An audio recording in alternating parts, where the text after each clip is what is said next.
Welcome to the Artistic Finance Podcast, where we break down the wall between art and money. If you're here looking for how to be an artist and financially sustain a career, you're in the right place.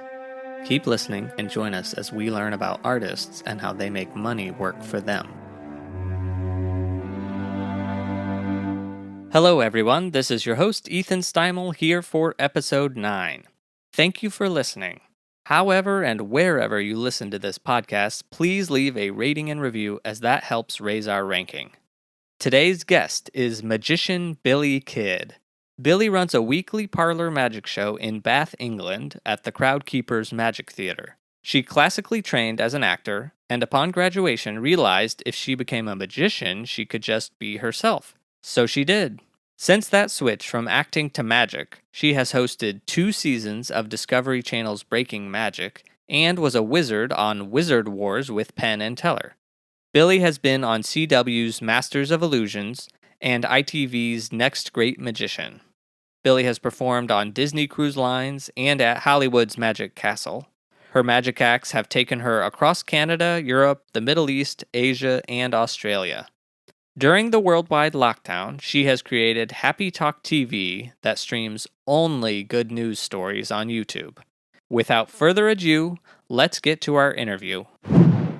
Billy Kidd, welcome to the podcast. Thank you very much. And I'm just going to say that we're recording this on June the 5th, 2020. So we're in the middle of the COVID-19 lockdown shutdown. Oh, very much so. And I'm in New York, but you're 5 hours ahead in Bath, England. Yes. I've never met you, but I first saw you because of the lockdown. You're doing this thing called Happy Talk TV on YouTube, which is just every week you and a couple other magicians, you just put out happy news. Yeah, we try to. It's very hard to find happy news nowadays, but we are doing our best. Yeah. And every Monday we've been releasing an episode. One of my favorite bits was when you guys taught us how to make a gin and tonic. Okay. And you take this double pint glass or something and you fill it completely to the top with gin. Yeah. And then you talk about how important the tonic water is to it, and you put a tiny little splash of tonic water. We're being very honest and real at Happy Talk TV. And then my other favorite part was you start in this grass field and you're I come out here to meditate and to relax and to think about my future and my life. And then the camera slowly backs out and you realize you're in the middle of a cemetery. Yeah, which is all true. It's where I've been hanging out during COVID-19. Okay. Could you give us a 2-minute recap of your entire life and how you got to where you are in your career right now? Yeah, so my name's Billy Kidd. I'm a magician, but I have not always been a magician. I used to work as an actor since I was about 11 years old. And when I thought I had it all going for me, I happened to see a street magician, and that was it. I was like, oh no, I'm in the wrong career. Went through a depression and turned into a magician shortly after. And that's where I'm at now. Well, an out-of-work magician because of Corona. But there you go. Yeah, but it won't last forever. We'll be back at it. No. I'm very optimistic by getting out of this. Okay, I want to talk about that because I just thought you were a magician. And then I went to your website. First of all, you were an actor. And then you went through actor training for 3 years. As soon as you graduated, you were like, I don't want to be an actor. It's more, I wouldn't say I don't want to be. It was more I kind of describe it as I was kidnapped by this thing called magic. I'd never seen magic in my entire life, and I was pretty obsessive as a child. I went through my own rigorous training, anything I could do to make me become a better actor as a child, and I wanted to be trained by the best schools in the world, and somehow I got into all of them, and eventually, I had to pick one. And literally a couple months after I graduated, I ended up working at a street festival and saw this magician. And I'd never seen magic in my life, and it literally changed everything for me, and I got super obsessed. And I tell people this kind of laughing. People laugh at this story. In the moment, it was the most depressed I've ever been in my life, but I just remember I was house sitting for a friend, and I turned off all the lights, and I closed down all the curtains, and all I remember was the Olympics were on TV, and I just sat there, and I cried on the couch for hours, going, oh my gosh, I have to become a magician. I'm in the wrong career. Just crying, going, oh, what have I done? And that was it. That was the moment.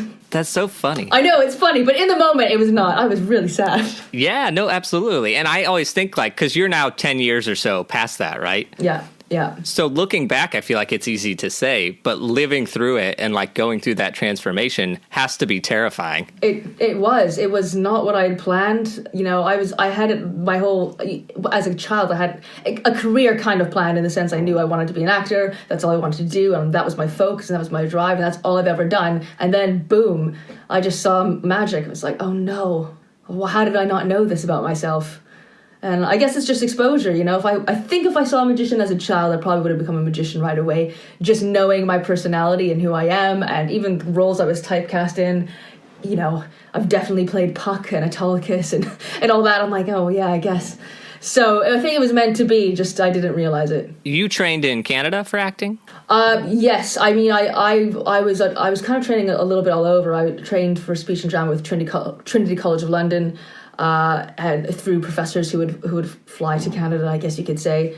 But then eventually, yes, I got my degree in Canada.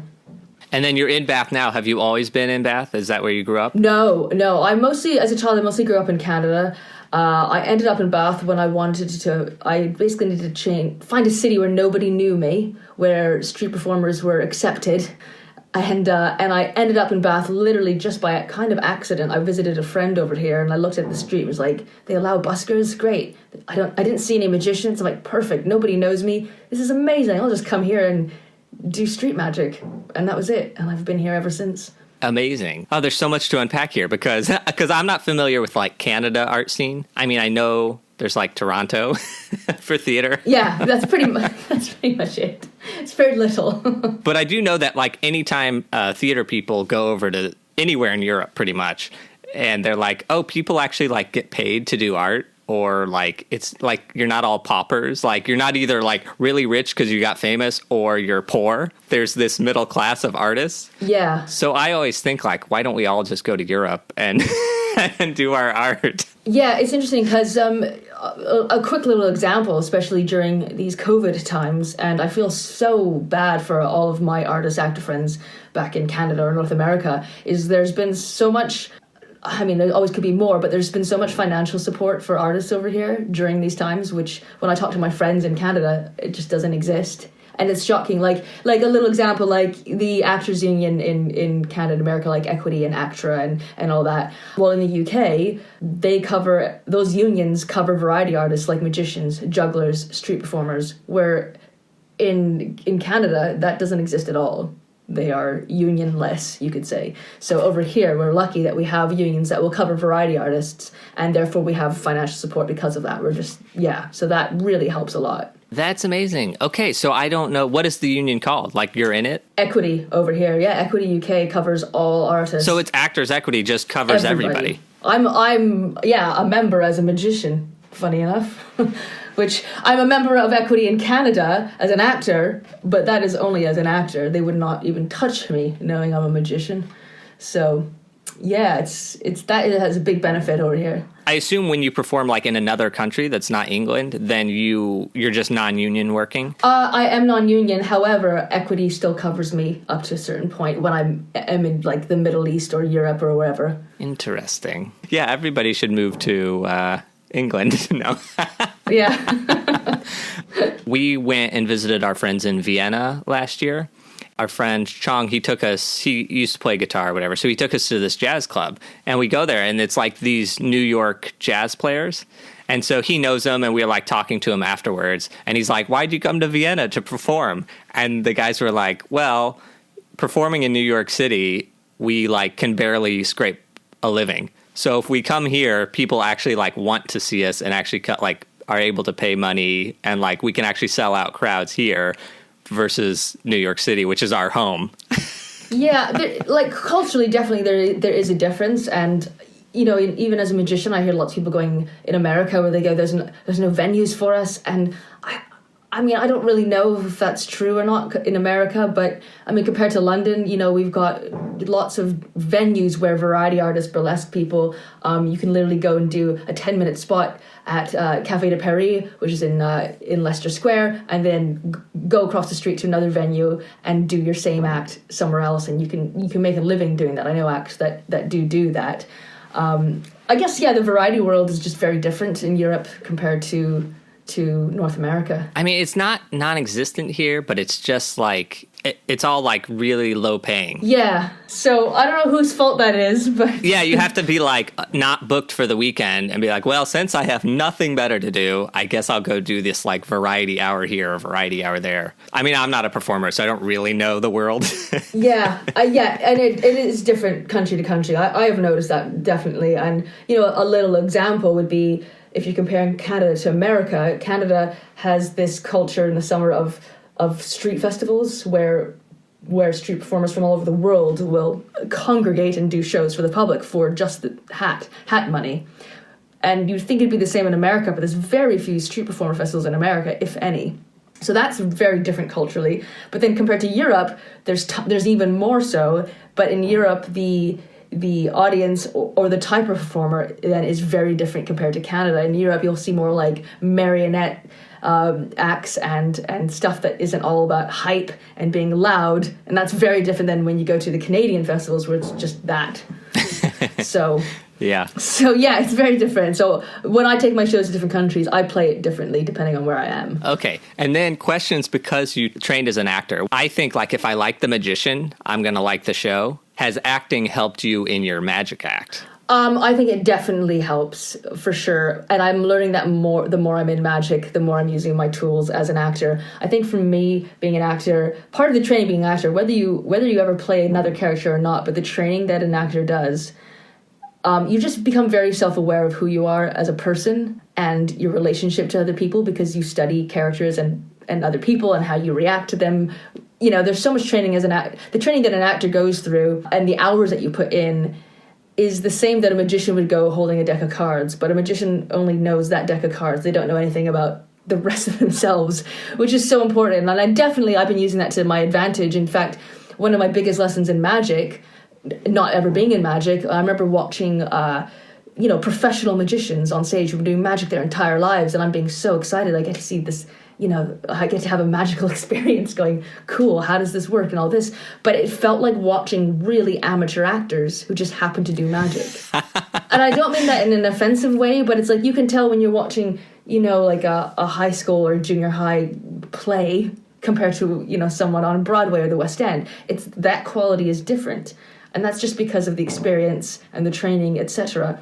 But magicians, not all of them, but the majority of them, it feels like watching that high school play, but they just have amazing skills with their hands. So there's a disconnect. And I knew that right away with the first time I got into magic. I was like, whoa, I feel like I'm taking 10 steps forward as a magician, but 10 steps back as a performer. So I've distanced myself from the magic community in that way because I'm like, I need to work on the sleights. I need to work on the technical stuff. I've done all the other work. I just need to combine them. So it has given me an advantage. And a good example would be one of the first auditions I ever did as a magician, which is really strange because as an actor, you're always going to audition pretending to be somebody else. And this is the first time I'm just being me, which I've never been before. So I was like, whoa, I get to just be me on stage? This is amazing. I've never had that experience in a way. But going into an audition as a magician, I remember being in a room looking at all these magicians going, they have no idea what they're doing, just by the way they were dressed for whatever role this was, So definitely it has given me an advantage. So I'm grateful for that. I've got no regrets of my past. I just wish I got into magic earlier. Okay, so wait, so auditions. So for some reason, I just thought magicians never had to audition. I just thought, like, this is my act, and if you want it, you get it, and if not. So you audition for things? Anything television-wise, a lot of times, yeah, there's been an audition involved. That makes total sense. I just never thought about it. It's not common, but I guess in this days and age, the more magic becomes a little bit more popular, especially in the film and TV industry, yeah, they would have auditions for certain things. Okay, so you've been on the Masters of Illusions CW show? Yes. So side note, I have done the lighting design for Masters of Illusion Live, like part of their North American Canada tours. Yes, they asked me to be in the. Not how we met. No, but that's interesting. Yeah, because they asked me to be in, I think, one of the tours. It just doesn't work out ever with my schedule. And it hasn't worked out for like the last 5 years for me either. Okay. Yeah. That was like my first like working on magic shows. I remember thinking, not to insult any of the magicians, they're all amazing, but some of them, they have these big props. and they like go out and they do these magic tricks with their props, and I watch them and the acting is so painful that I just wish like if this person were a better actor, like this show would be amazing. I agree with you 100%. And yeah, I don't know what it is. I don't know why there's such a big gap in performance in that way, you know, because I sometimes look at like, it's kind of like, imagine Patrick Stewart, who's an incredible actor, and imagine giving him the skills of David Copperfield or one of the top magicians in the world. Like that combination, you'd be like, whoa, you just know that how powerful that would be. I think magic for me, when I got into it, and reason why I got into it was the first thing like that was concrete and objective that I could go, I can do this or I can't, because of the technical skill of it. Whereas an actor, you just kind of go, oh, that feels good. I think that was good, right? And so that was a big difference for me going, oh, wow, I can actually do something and I know I did it, or I know I did it right. It was just very different than what I was used to. But yeah, I get, you are right, and I think the public feel that, and they don't know why when they watch a magician. Like you said, you go, you're not a magician, but you're like, why? Oh, why is this? The magic part is great, the illusion is good, but the presentation just feels so like cheesy, and I think that's why magicians have a stereotype, but they got themselves to blame. Yeah. They really do. But they have to have so much confidence, because to go out there and perform something that's in theory magic, I'm just going to take a guess. I don't know how any of the illusions are done, but I suspect they're not actually magic. No, you caught us. You're right. To have that self-confidence, though, is so key. Like, you can't be a magician that doesn't have any self-confidence. It won't work. No, and it is, you know, the thing with magic, it is one of I think the scariest thing I've ever done. To this day, doing a new routine, you're trying to be completely natural, yet you're doing things that are completely unnatural. And the audience knows that. The audience knows we're lying to them. Whereas when you're watching a piece of theater or a play or a movie, we accept that none of this is real. And we just go for the ride. So, yeah, it's a total different beast. Yeah, so confidence is key for sure. A lot of magicians, like certain magicians are good at sleight of hand. Others have big props that they do. Others do like feats of strength sort of things that I don't really consider magic, but okay. Yeah, like a stunt or escapes. Yeah, it's all spectacle. How much material do you have? Because you have a variety of things you can do. Like if somebody said, hey, we want you to do a stage show that's 2 hours long, do you have enough material that would last for 2 hours? Surprisingly, I do. I don't really look at it so much in that sense, but when I've done my shows, I go, oh wow, I've got a lot of material. And, you know, some stuff fits better in certain situations than others, but yeah, I would say yes. Do you know Darren Brown? Or not know him, but know his stuff? Yeah, oh yeah, of course. Yeah, I've met him a couple times. I'm not getting mates with him, but yeah, we are aware of each other. We used to work for the same production company way back when. Ah, I see. He'll do an hour and a half long show, and I think part of his appeal, you like him as a person or as an actor. I wouldn't call him an actor, though maybe he is. His personality and his mannerisms, the way he acts, to me that's a big draw, because he's just acting so, I hesitate to call it natural, because he's clearly manipulating the whole hour and a half. It feels like you just trust him. Anyway, so his magic is amazing, his mentalism is amazing, whatever.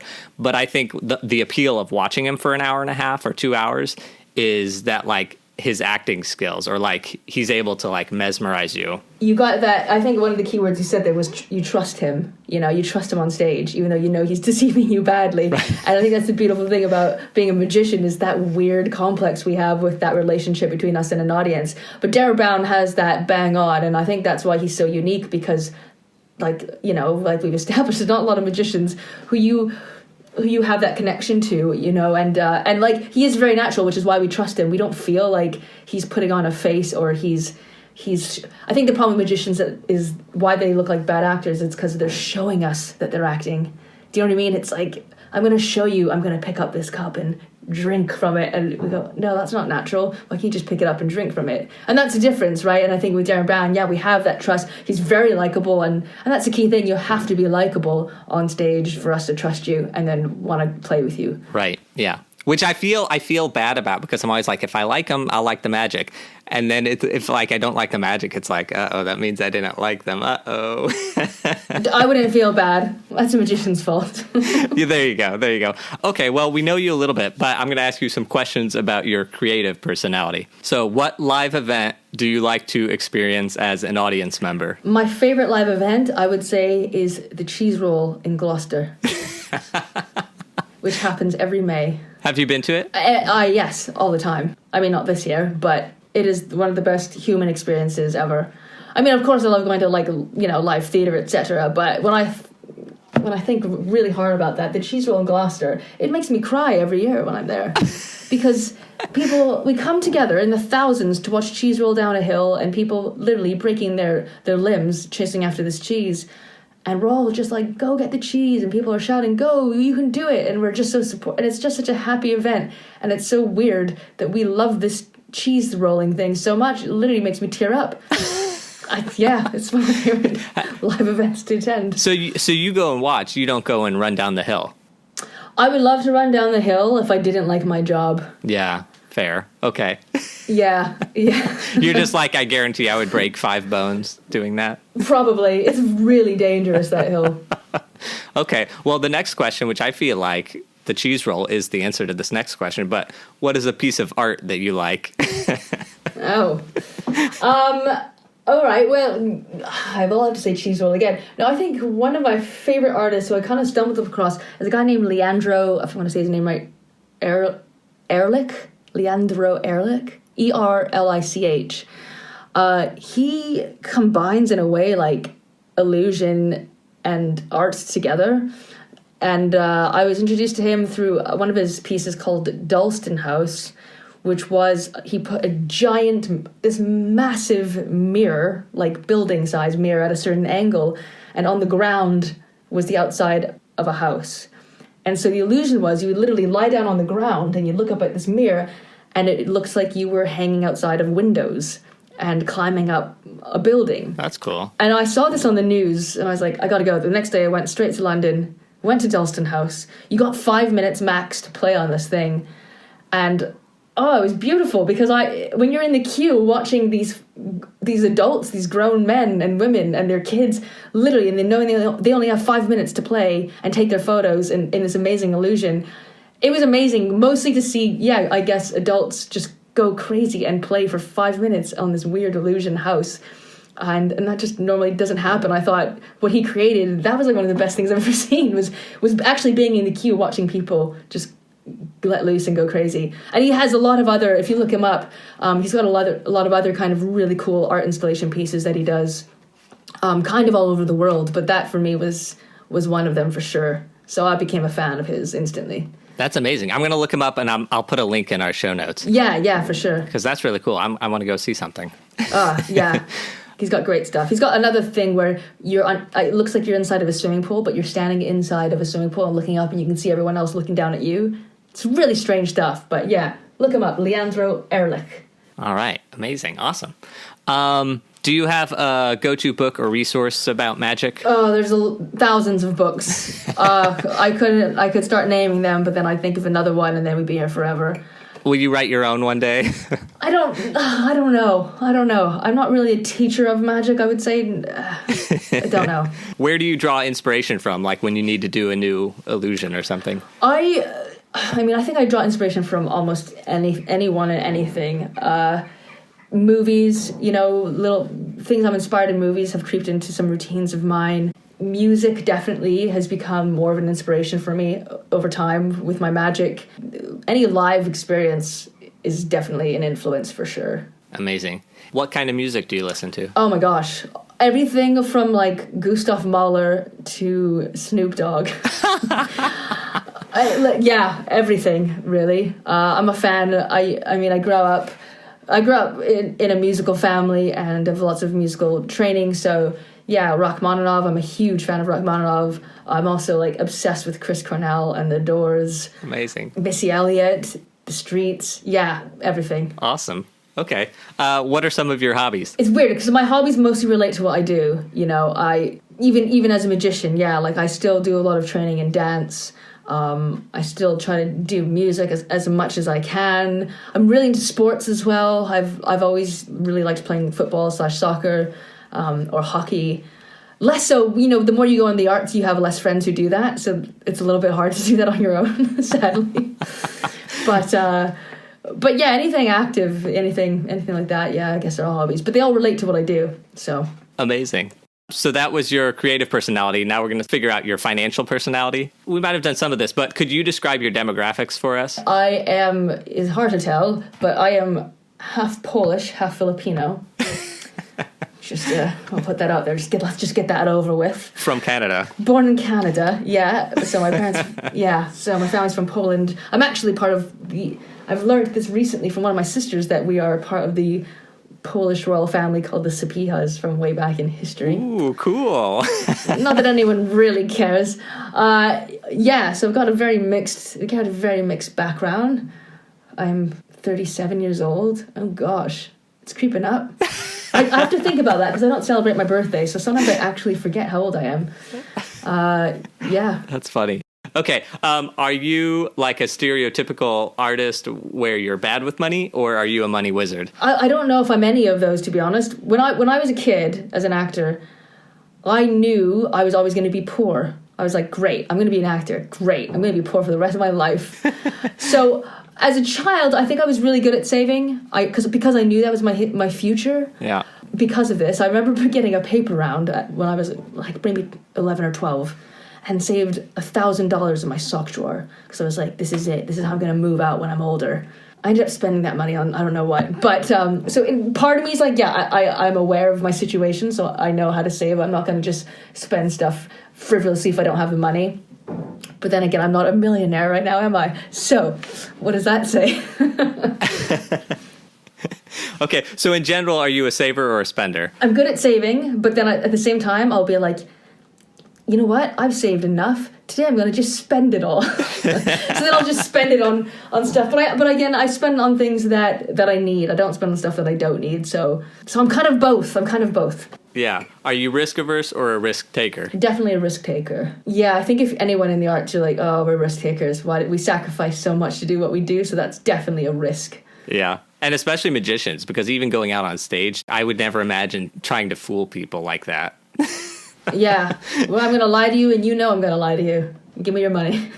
But you could fail spectacularly, like, every single time. Oh, yes. Oh, it happened. Yeah. Failure as a magician is egg-on-faced. You don't have a cast to support you and help you find you lost your line, no problem, we'll feed it to you. Now, as a magician, you're usually a lone solo act. Everything can go wrong and does. So, yeah, risk taker for sure. Amazing. Growing up, did you have good financial examples? No, not at all. It's I don't know. People say you learn from your parents. I don't think I learned from my parents. I just learned. I guess I learned what not to do. I looked at the bigger picture. That's funny, or not funny.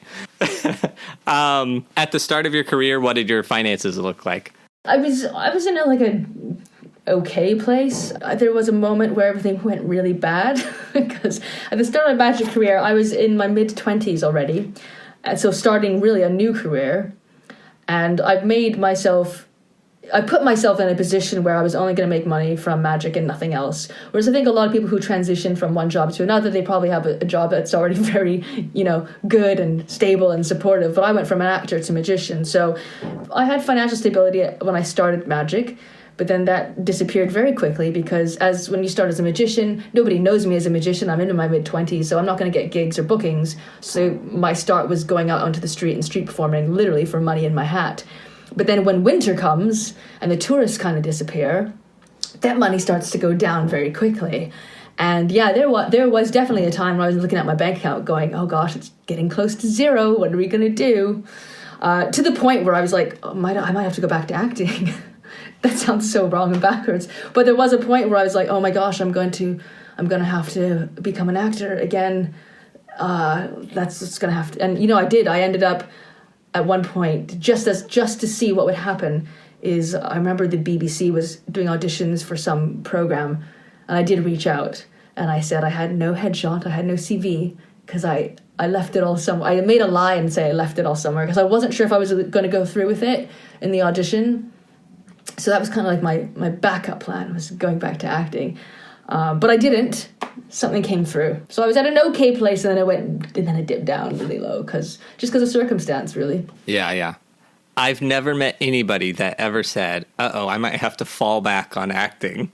Like, like as my financial plan. I feel bad saying it because it sounds like not right, but it was the truth. Yeah. I'm so poor. I need to be an actor. Yeah. Yeah, it's really backwards. That's hilarious. Okay, well, have there been any events in your life that shaped your view of money? You know, the financial crisis of 2008, that's kind of the year where I was like, I'm going to become a magician, so I had really good timing.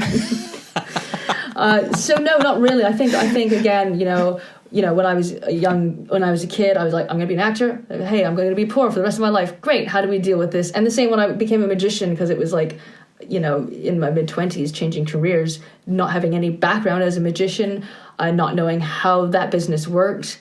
Yeah, I'm not very good at this. I don't know why I keep choosing these weird random careers that are like, good luck. When that time you were like, I need to fall back on the acting, like when you became a magician, was that in Canada or like when did you move to Bath, I guess? 2008. So you were like, I'm going to become a magician. I'm moving to Bath. Yes, that's exactly it. I love your plan. That's so wild to me. Is it? I don't know. It made a lot of sense in my head at the time. When you were younger, did you dream of moving to Bath? No. Why Bath? Because Bath is very busker friendly. There's a lot of... Oh, right. Yeah, that was literally the reason why. That's so funny. Yeah. Because, like, I'm from the state of Missouri, the middle of the USA. I knew for 10 years that I was going to move to New York. I was like, okay, go to school, do this, and then I'll move to New York. And then I did. So I just can't imagine, like, graduating and then be like, I think I'll move to, Australia.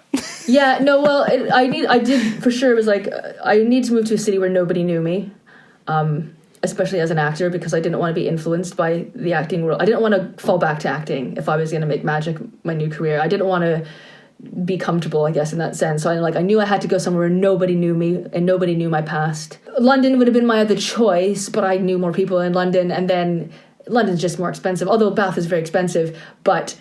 because I knew they were very open to street performers here, and I knew that's how I needed to start as a magician, it just ticked all the boxes. Amazing. Have you had any health challenges throughout your life? No, not yet. So I've been very lucky. I've been very, very lucky health-wise. Well, unless Corona knocks on my door. Do you think about money on a daily basis, or do you worry about it? I think worry is always in the back of our mind when you're in the arts. I don't think about it on a daily basis. In fact, the more I'm in this and the older I get, the less I care about it, to be honest. I like it. Yeah. It's a very European mindset to me. Is it? I like the struggle. When you have excess money, where do you put it? It goes pretty much right back into my show, I want to say. My money gets reinvested into whatever it is I'm doing. Mm-hmm. Amazing. Throughout your life, have you used a budget? No. I wish I could say yes to that question, but no, there's no budget. Either have it or I don't. What is a fantastic financial decision that you've made? A fantastic financial decision? I don't know if I've made a fantastic financial decision. Not yet. I mean, I wish I had. I remember a math teacher saying when I was like 12 or 13, going, put away money aside every month, every week. By the time you're 30, you'll be a millionaire. And I wish I listened to him, because there is truth to that in a sense. I think I'm trying to become more smarter with it. I think whenever I come into a position or a gig where it pays really well, I try to put some of that aside for a rainy day. And I wish I've done that earlier. I mean, everyone says this to you when you're younger and you just don't listen. But I would say try and listen. And there has been moments in my life where I'm like, okay, great. This is a really well-paid gig. I have this for this year, whatever that is. Let's take advantage of that situation. Let's put some of that aside for whatever, whether it goes back into my show or for a rainy day, for savings, or for when there's a pandemic. Let's put that aside. So I wouldn't say it's the best decision I've made, but I am more aware of that. And when I look at older peers of mine and financial situations that they're in because of decisions they didn't make when they were younger, I do take that into account for sure. When I look at any of my friends in my demographic who are working in the arts, whether they're actors, magicians, or whatnot, I could count on one hand how many of them actually own a home, and that's still under exceptional circumstance. They've either like married into money or through other circumstances, but not just because, just being who they are, and that's a sad and kind of scary thing for sure. And you can't compete with that really. So I think that's why I kind of go, next 24 hours, let's do this. Yeah, and like I'm 32. The people I've talked to that are more our age, they're actually, I think, smarter with money or know more about money than like the older people, but the older people are like better off. And it's like sometimes I just think like my parents think like younger people are dumb with money, and it's like no, we're actually pretty savvy because we have to be. Because we have to be, yeah. Because unfortunately, this is our time, right? And even more so nowadays, right? Like how this is going to affect, how this pandemic that we're in right now is going to affect younger people and younger generations. It's just, yeah, I feel for everybody, really. But at the same time, learning from my peers, going, okay, so they've come from a different time. They've had more advantages and yet disadvantages. Kind of looking at the bigger picture will kind of help or give you hints. Just think somewhere, because you started in 2008 during that financial crisis. There's another Billy kid that right now is just gotten out of acting school, and they're like, I'm going to become a magician. I know. And they're starting during the pandemic. Yeah, I just read an article on BBC about a lot of acting graduates as well who... It was really inspiring. There's this young guy they interviewed who's like, no matter what, I don't care. I'm still going to pursue acting as a career because we can't be in this forever, and we won't be. And I think that's a good way to look at it, and be optimistic about that too. Because I think no matter what, like we sacrifice so much as we are, pandemic or no pandemic, we can't help but do what we do. Anyone who's just graduated right now, and you know, we're all like, oh great, we're in this career that's going to be the last to recover. How do we do this? And honestly, as grim as it might seem, personally myself, what I'm trying to do right now is treat it like a retreat and go, you know what? All right, I'm getting benefits from the government. They're paying for me to just learn, and I'm going to take this time to do all the stuff that I don't have time to if I was working on a show or traveling, doing my gigs, this and that. So at the moment, that's I would say the best thing is just to keep learning and as much as you can right now because you have the time. And then when this is over, you'll be like, I imagine we'll be like in the movie 300 and just come out and be like, oh, and just go and be ready for it. We just don't know when that is, but yeah, just prep yourself for it. So we should check in like January and see what new illusion you have. Yes. It's going to be amazing. It's going to be amazing. It's just waiting for an audience. So now, what is a terrible financial decision that you've made? Probably the career that I'm in. I mean, I always say, like, if I was just smarter, I would do something that would, you know, be just more financially rewarding at the end of the day. But that's the battle that we have with these careers that we choose or choose us because, I could easily drop everything I'm doing and go do something that's going to have more stability and security. But and I think that's where a lot of artists, we can't help but do what we're passionate about because it overtakes us, you know? Like I said, going back to the moment I knew I was going to be a magician, I was in tears going, no, why? Why do I have to become a magician? Oh, shit. You know, it almost in a way doesn't feel like my choice, but I know I wouldn't be happy if I wasn't doing it. So those are the sacrifices. And with that comes sacrifice of money as well. Yeah.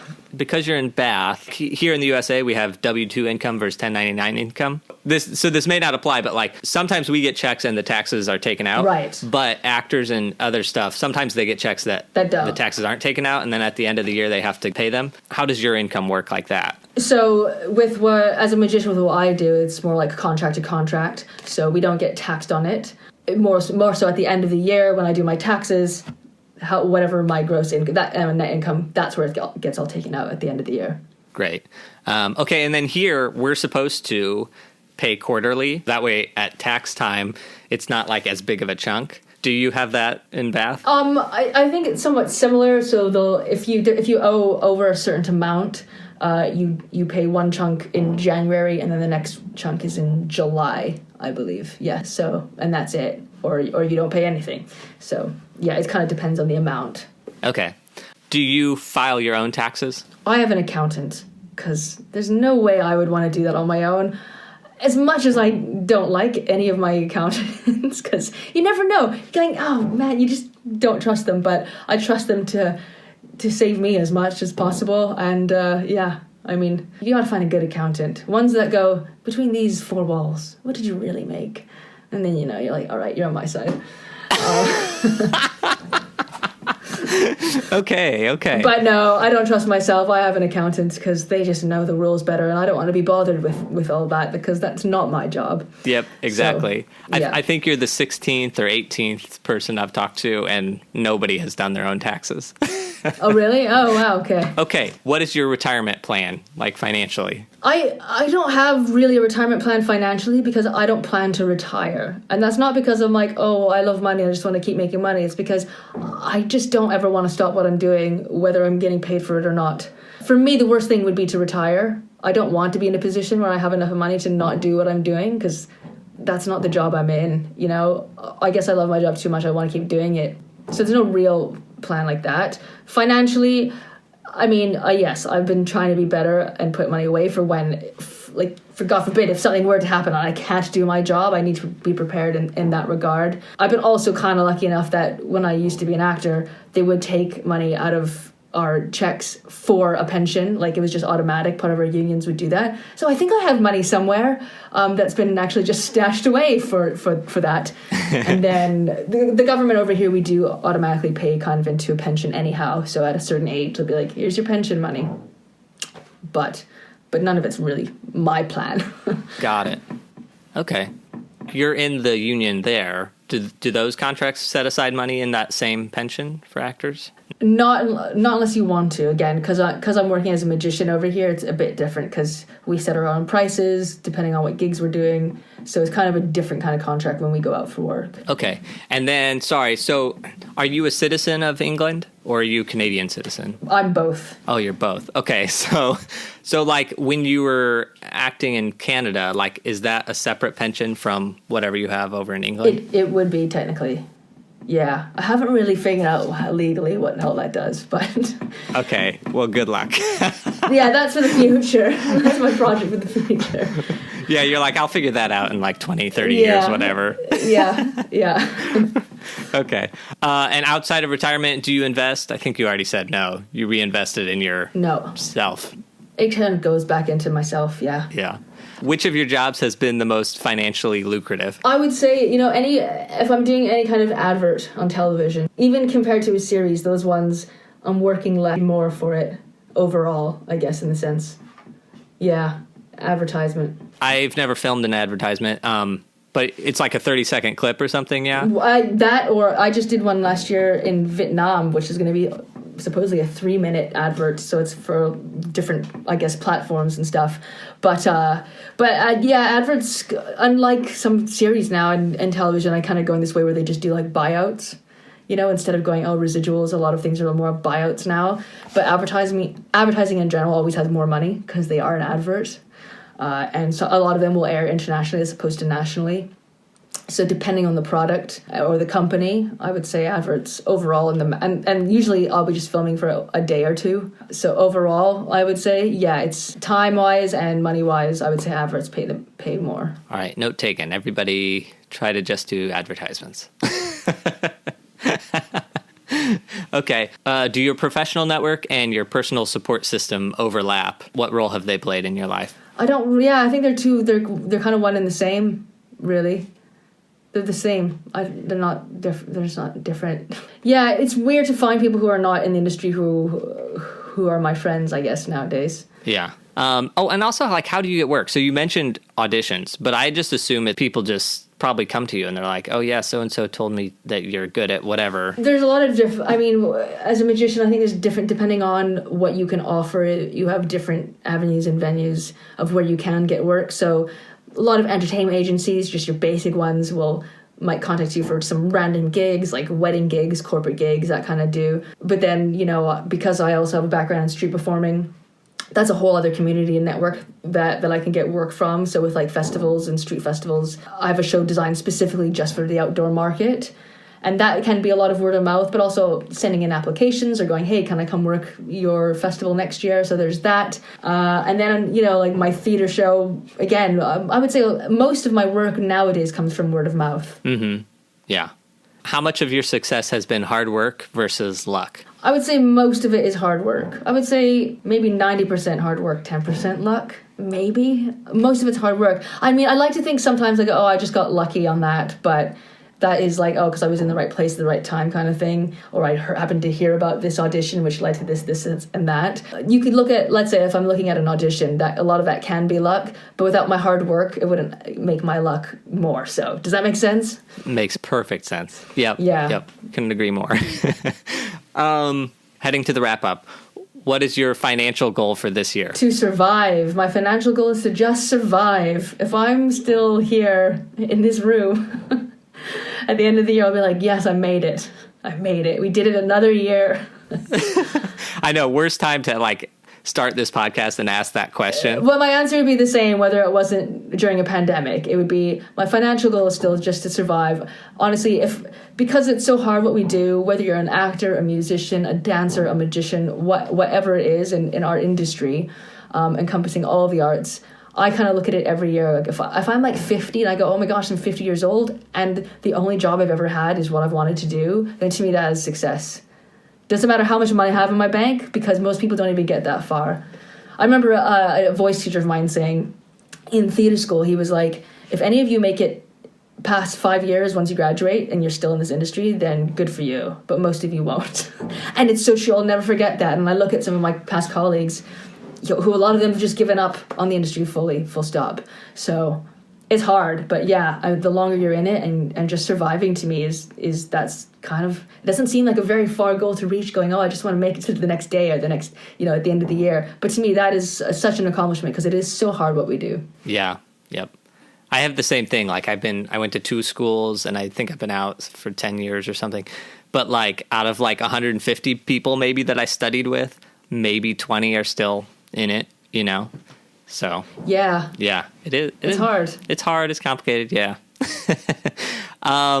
What is your personal goal for this year? I would say my personal goal is kind of the same thing. Is just to kind of survive out of this. If we're going to relate it to the pandemic, it's just trying to, like, I guess, trying to stay positive and keep working. Don't let it. That's why I'm like, I don't agree with the new normal term and all this. And if anything, I'm really excited once we're out of this pandemic, because I'm still working on my act as if there's going to be an audience and we're going to be sat next to each other and this and that, because I think, especially in live performance and live theater, that will be the longest to recover. But at the end of the day, I think it's going to thrive more so than ever before, because I think we'll be so tired of looking at our screens and this two-dimensional relationship with people. We really need to be in that kind of live personal environment. So I think live entertainment is, hopefully, I think it's going to make a big comeback out of this when it does. Oh, yeah. It'll be a struggle, but we're used to that. So right. So, yeah, I just want to be prepared for that day. Yeah. I mean, I would say your outdoor show, like that, I feel like the next year, at least over the warmer months coming up, I feel like your outdoor show can... Yeah. There's going to be a year of a lot of outdoor activities. Outdoor activity, because it's going to feel a little bit safer, this and that. No, I agree. I totally agree with that. Yeah. Because, like, I do lighting, and I'm like... I worry about myself a little bit more just because there's not as many outdoor venues, Outdoor at nighttime venues, right? Yeah, exactly. And like the ones that are there, they already have a team of people. So it's like, what are the chances I'm going to get on that job? But anyway, if money wasn't an issue, what would your life's goal be? If money wasn't an issue, my life goal would probably still be the same. Yeah, like, if someone were to offer me billions of pounds or dollars and I would never have to work again for the rest of my life, I'd probably still, I like to say nothing would change. I would still be doing what I'm doing. I would just have better props and maybe a fancier costume. Yeah, I was going to say, you wouldn't, like, put the Empire State Building on a turntable or something and, like, do this amazing... I don't know. I mean, obviously, money can afford you to do bigger things, and better things, and I would definitely use it to my advantage, but nothing would really change. I'd still be working, doing what I do. Yeah. For sure. Awesome. What financial advice would you give yourself back when you started, or would you give a young magician that's just now starting out? Yeah, I guess I would still be like, God, you idiot. Put some money aside. That's what I tell my younger self, which people already told me when I was younger, but I would just probably like really go, no, really, there's going to be a pandemic in 2020. Get ready for it. Yeah, I mean, I guess that's the same I would say to any young magician out there, or anyone in the arts who's young and wants to start a career in this. But at the same time, I would say don't listen to anybody. Because if you do, that's when people start doubting themselves, going, "Oh, so and so said this," but I'm like, it's not about those people. It's not about what your parents think, or what anyone thinks, really. And for me, I think the advice I gave myself as a kid is still the advice I'm giving myself now. Is just to I'm literally just do what you want and give yourself, if whatever it is you want to do, that's what you want to do, then do it. If you give yourself other options, you're gonna do those other options. It's like me going back to acting when my bank account was getting grim and it was January and cold and I couldn't street perform as much as I wanted to. I was very close to, doing my old job, whether it's acting or whether it was if I was an accountant. But I made the decision going, no, survive only as this, because that's what I'll do. And that's proven that it works, because here I am, still here, surviving as a magician, as hard or good as it can be. Yeah. On your website, your story about how you quit acting and became a magician, you say you gave yourself a bunch of tattoos, so that would further eliminate the possibility of being... I did.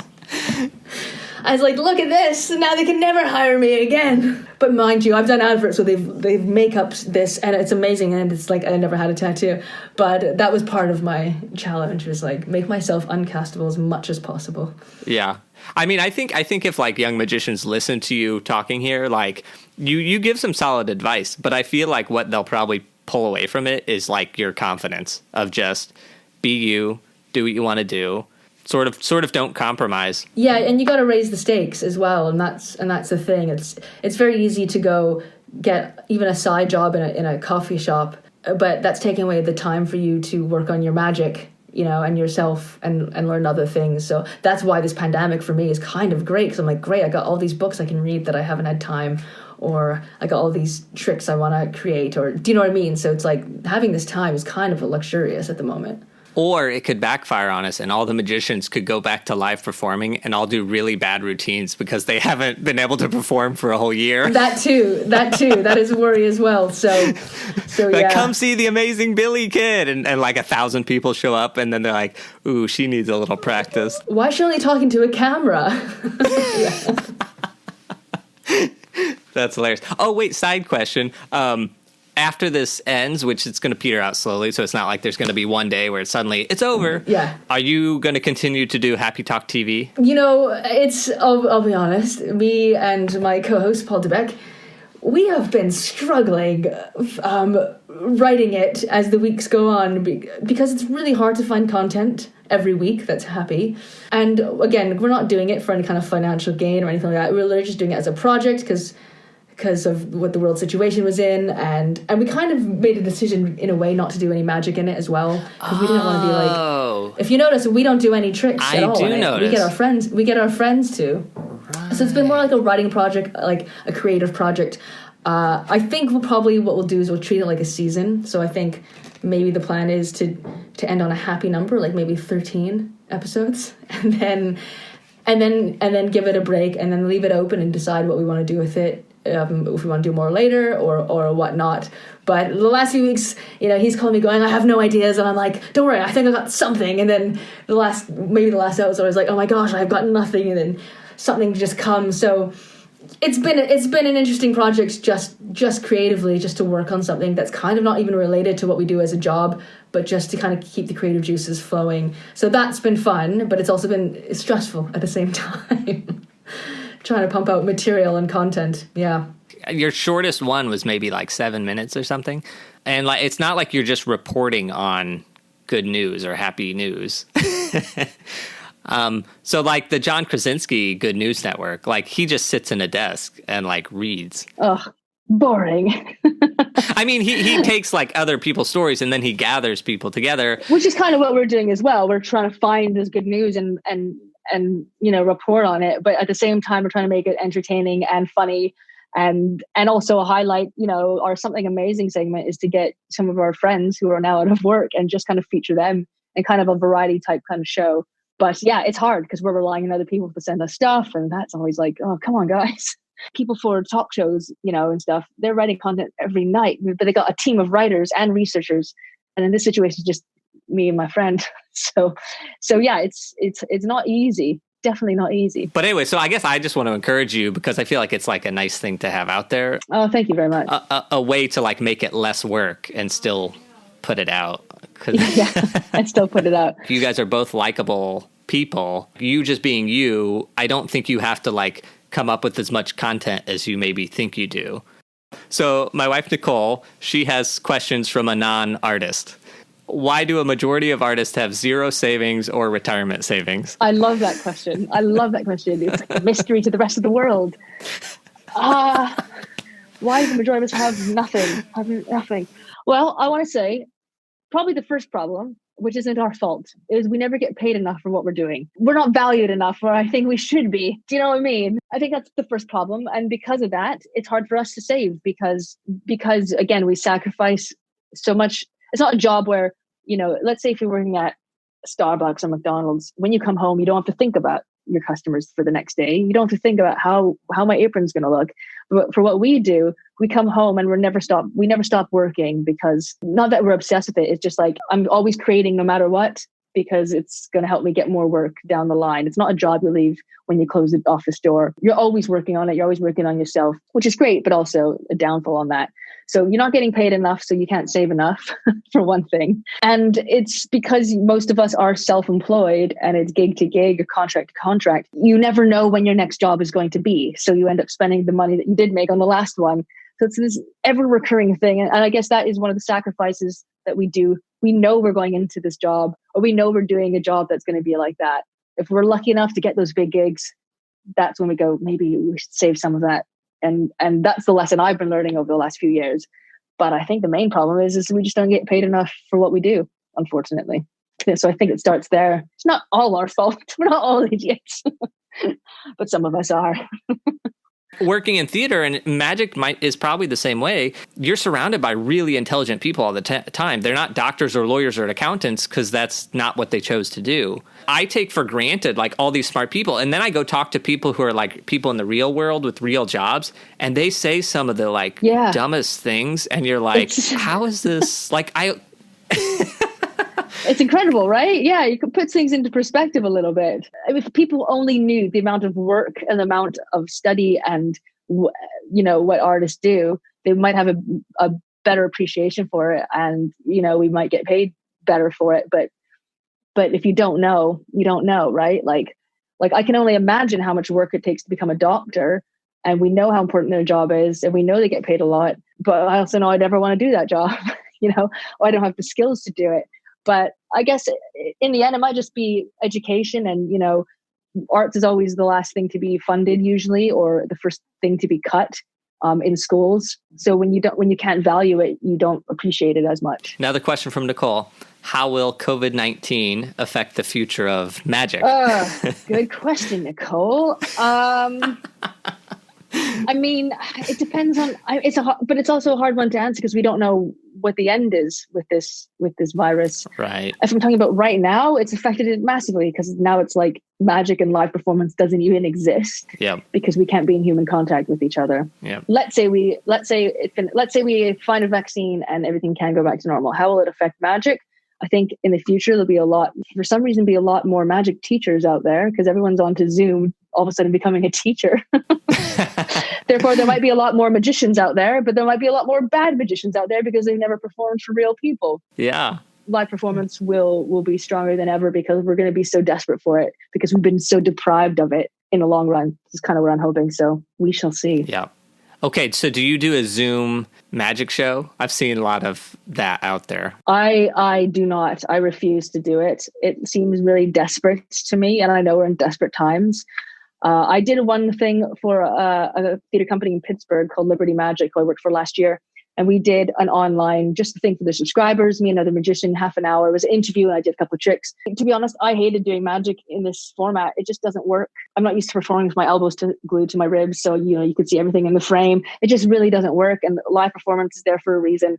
I did watch a magic show as an audience member on Zoom. I was curious what it felt like to be on the other side, and it didn't work. And it's a whole other podcast. I could go on a whole other rant about why it doesn't work. So watching another show as an audience member just reconfirmed why I don't want to be a Zoom magician. I'd rather work on my stuff for when we are back to normal, whenever that is. Yeah. Okay, so I've watched some, I don't know, Zoom. I've watched videos, not necessarily Zooms. Part of the beauty of magic is that like you're being fooled, like it's magic. And on Zoom, I'm like, well, clearly everything is already thought out. Like it's clearly not magic. It's because it's like you could. I guess if it's on Zoom, it's live, but it's like it's through a screen, so I can't actually see you. There could be a string that I can't see, like. Exactly, or another person in the room. Yeah. Exactly. You might as well just watch a YouTube video or any Instagram video from the last 10 years. Right. Right? It's so magic really doesn't work on Zoom. Yeah.